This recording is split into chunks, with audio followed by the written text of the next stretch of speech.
एक प्रेम भाव कैसे विधाता।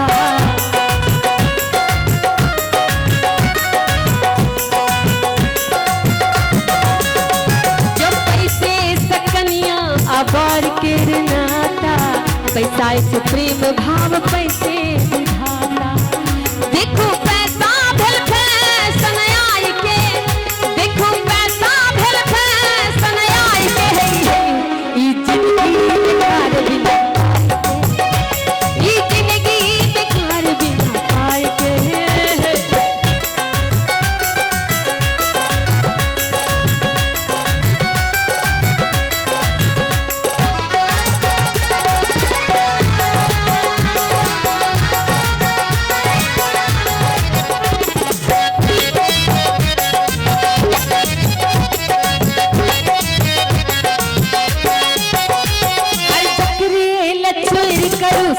कहे चोरा जब उचित बात लग जतो तोरा।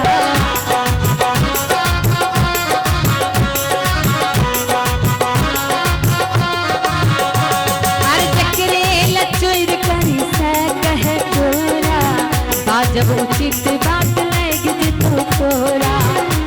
नहीं दुनिया केकरो भलाई के, ई दुनिया न केकरो भलाई के, ई जिंदगी बेकार बिना, ई जिंदगी बेकार बिना पाए के।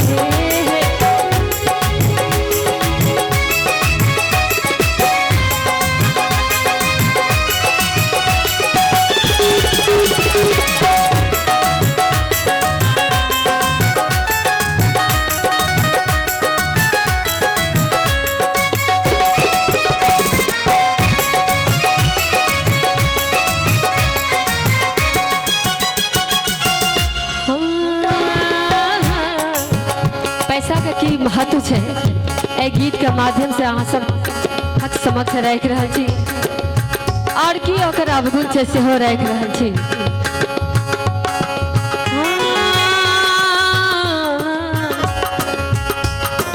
पैसा एक संग में त मोन रहे चंगा, रहू चाहे दिल्ली या रहू दरभंगा।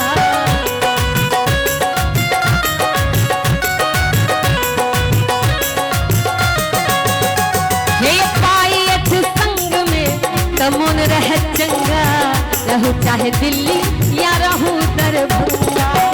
अनेता खासा बयंगना झमाई के, अनेता खासा बयंगना झमाई के, हाय हाय जिंदगी बेकार बिना, ई जिंदगी बेकार बिना पाए के। ई पूछे न बिना कमाई के, ई पूछे न बिना कमाई के,